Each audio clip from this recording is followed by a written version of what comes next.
Bonjour les amis, je reviens faire une petite vidéo. Contrairement au sujet qui circule là et qui parle d'amour virtuel ou pas virtuel, en ce moment mon cœur il bat à 150 l'heure. Et si je parlerais de l'amour, je pense qu'il battrait à 200 l'heure et puis j'aurais une crise cardiaque ou un truc comme ça et voilà. Donc on zappe ça. Je viens de voir la vidéo de Holoman parlant d'homosexualité et puis déjà merci beaucoup pour le sujet. Je voulais parler de ça depuis un bon moment et en fait sur mon ordinateur se trouvent des vingtaines de vidéos prêtes à lancer, mais je ne l'ai jamais fait parce que je me disais tout simplement que les DZ ils sont pas du tout prêts à ça. Et je suis pas vraiment d'accord, Holoman, avec ce que tu dis, même si je trouve que tu l'analyses d'une manière zen, c'est-à-dire je n'ai pas senti de haine dans ce que tu dis, même si tu dis que tu les tolères pas.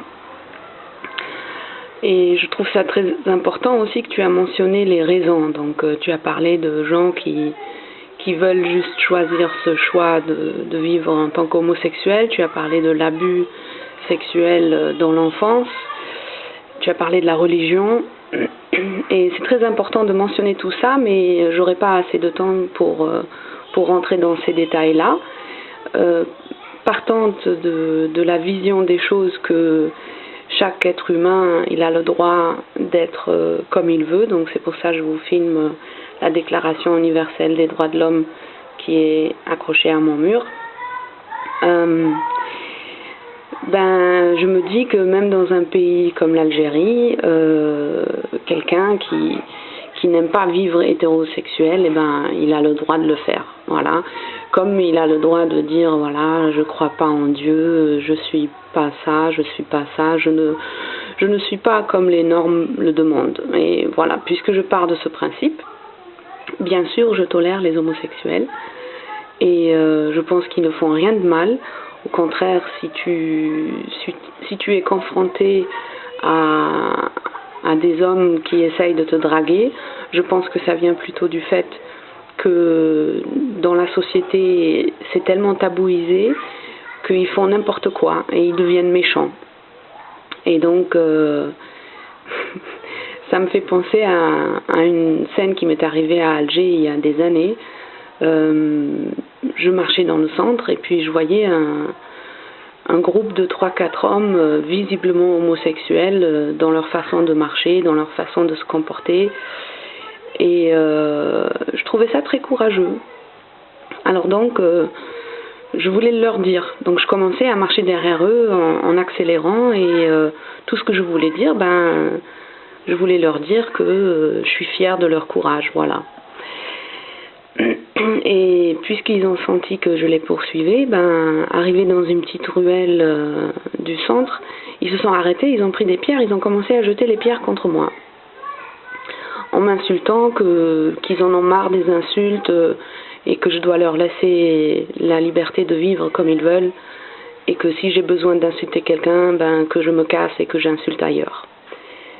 Et moi je souriais, j'insultais pas, donc ils ont arrêté de jeter des pierres et j'ai eu la chance de leur expliquer que non, que je suis fière d'eux et que je leur souhaite bon courage. Et puis toute cette tolérance, elle ne vient pas parce que Rani Mqawda ou là, je sais pas, les trucs que je reçois par commentaire et par email parfois sont hallucinants.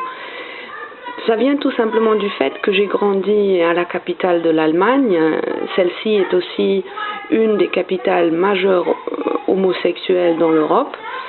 Et donc, j'ai connu durant ma vie beaucoup d'émigrés des pays du Maghreb, notamment beaucoup d'Algériens, beaucoup de Tunisiens, beaucoup de Marocains, même des Libanais, des Égyptiens, des Palestiniens, qui ont vécu dans leur pays bien, c'est-à-dire avec un travail, avec un niveau de vie qui leur allait bien, etc. Et qui ont émigré pour des raisons sexuelles, donc parce qu'ils en avaient marre d'être tabouisés à ce point. Et du coup, ben, j'ai développé cette sensibilité parce que je sais à quel point ces gens-là souffrent. C'est-à-dire, quand tu es un réfugié politique, tu souffres aussi, certes, quand tu es un réfugié économique, tu souffres aussi parce que tu es loin de ta patrie et tout ça.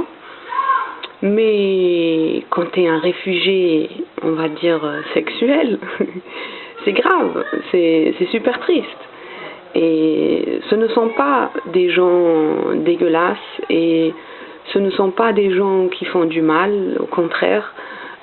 Pour moi, mes amis homosexuels, que ce soit les lesbiennes ou les homos, ce sont en réalité, quand je fais le average, quand je fais une statistique, ce sont les plus fidèles des amis qui sont là toujours, que tu sois bien ou que tu sois mal, ils sont à tes côtés quand ils sont ton ami.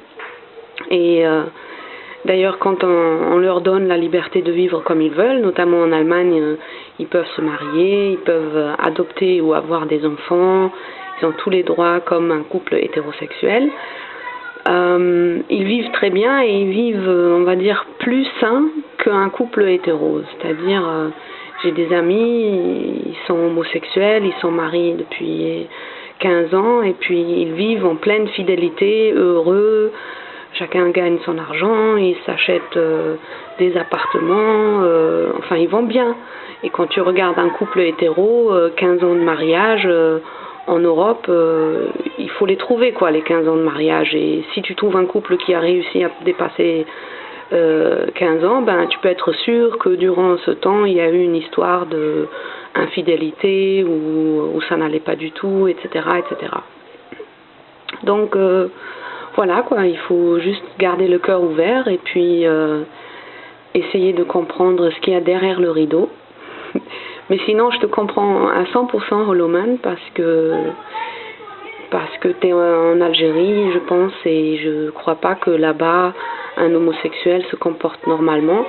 D'ailleurs, les communautés musulmanes que j'ai connues en Europe, ils intolèrent gravement les homosexuels et pour te donner un exemple, à Berlin maintenant, il y a la première association musulmane homosexuelle de l'Allemagne, formée de gens d'origine musulmane et qui sont homos ou pas, et qui essayent de faire un travail dans les communautés musulmanes pour qu'il y aura plus de tolérance, parce que à la fin de la journée, honnêtement, ce que tu fais derrière la porte de ta chambre, moi je veux pas le savoir. Je veux dire, même pour mon frère que j'adore beaucoup et je l'aime et on a une relation très libre entre nous, je lui ai jamais posé la question ce qu'il fait comme truc au lit quoi. Et bon, il est pas homo, mais s'il serait, honnêtement, je m'en foutrais. Ça ne changerait rien du tout. Et petite parenthèse, quand tu dis le mot hétéro ne devrait pas être, ben c'est une racine de langue et donc homo, quelque chose de homogène veut dire que c'est tout le temps la même chose, voilà. Et quelque chose de hétéro, c'est quelque chose qui est différent. C'est tout ce que veulent dire ces deux mots-là. Et puis voilà, je suppose que j'ai dépassé le temps, que j'ai choqué tout le monde. Et maintenant, pour rigoler, je vais voir la réponse de Warizeb en postulant la réponse pour toi. Bonne journée à vous tous et bisous.